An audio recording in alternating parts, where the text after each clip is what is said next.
Merci donc d'avoir répondu promptement à cet appel du pied. Appel du pied pour se poser des questions par rapport à l'état de la relation entre la France et notre pays d'origine, le Mali, l'adoption pour certains, et aussi examiner ensemble le rôle de la diaspora pour qu'enfin on trouve une solution heureuse de sortie de crise.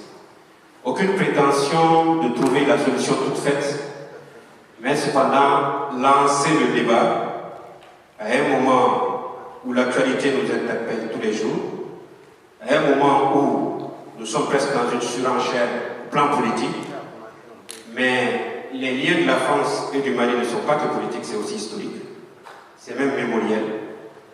Nous sommes condamnés à vivre ensemble. Chaque génération, chaque État, chaque parti compte donc le point et mesure, le chemin parcouru, tire les leçons et se projette pour l'avenir. Pour rendre possible cette journée de réflexion et d'échange, le Haut Conseil des Maliens de l'extérieur dont nous faisons ici, la mairie de Saint-Denis et tous les partenaires, les deux conférenciers sont M. Sega Koundia, ici présent, et M. André Bourgeot. À l'entame, pour ouvrir cette discussion, cet échange fraternel, avant de passer la parole aux deux conférenciers pour nous camper le décor, nous citer l'état de cette relation, ensuite ouvrir le débat, la participation de chacun de la salle, et enfin nous préconiser les voies et moyens de sortie heureuse de crise. Donc je donne la parole à Demba Diabira pour accueillir et en guise de mot de bienvenue. Bonjour tout le monde. Comme l'a dit Jamel, moi je m'appelle Demba Diabira. Je suis le président du Haut Conseil des Maliens de France. Je suis le vice-président du Haut Conseil des Maliens de l'extérieur et chargé de la zone Europe de l'Ouest. Je pense que ce cadre est quand même très important. C'est un cadre de discussion, d'échange sur la relation entre la France, qui est notre pays d'accueil, et le Mali, qui est notre pays d'origine. Donc nous, notre souhait, c'est qu'il y a des relations apaisées et mutuellement avantageuses entre le Mali et la France. Parce qu'il ne faut pas qu'on nous demande de choisir entre le Mali et la France, parce que nous avons quand même choisi de vivre en France.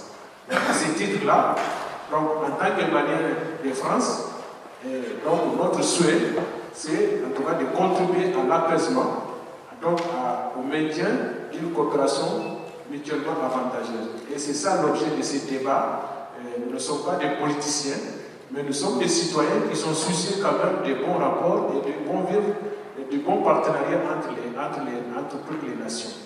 Donc nous sommes ici en tant que facilitateurs, donc pour aller vers un dialogue plus apaisé, pour aller vers une relation plus respectueuse entre nos deux pays et qu'on sorte un peu de ces guerres qui n'arrangent personne. Nous avons un ennemi commun.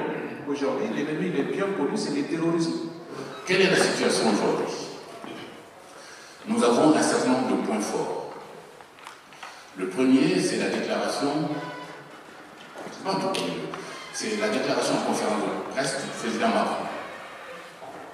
C'était le 10 juin de mémoire 2021, où il déclare que la France ne peut pas, enfin je le résume, la France ne peut pas continuer à intervenir au Mali quand les zones sont libérées, l'État malien n'est pas présent, donc c'est une guerre sans fin, c'est à perpétuité.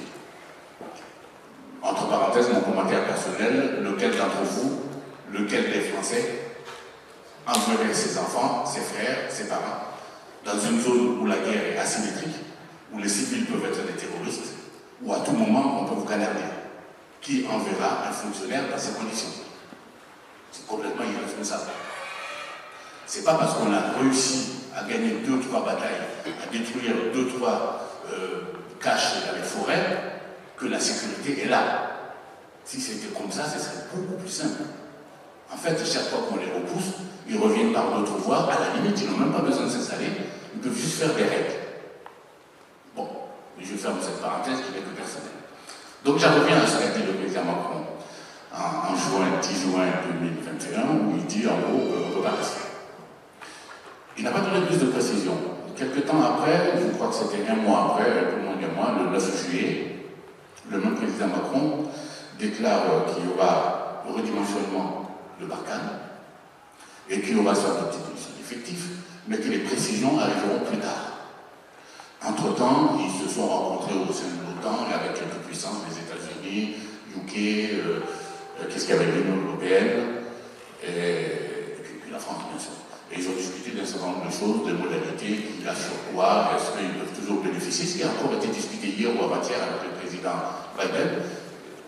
Est-ce que les États-Unis assureront leur soutien, en particulier en termes d'observation et en termes de satellites et de drones.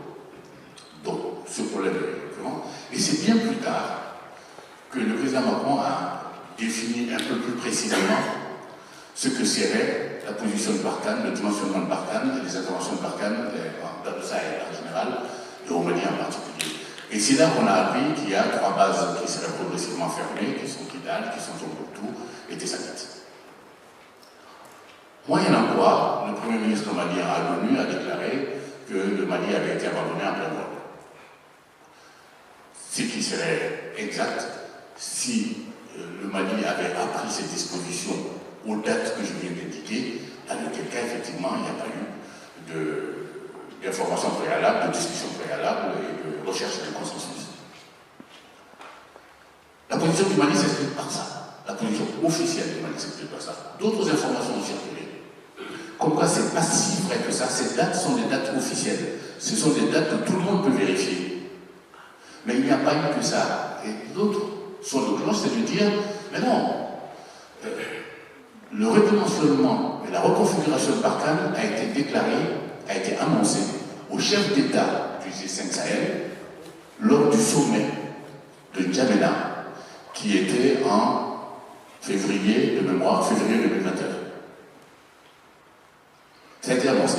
Et qu'à la demande de la partie africaine, en particulier du Mali, il a été demandé à la France de ne pas l'annoncer pour l'instant.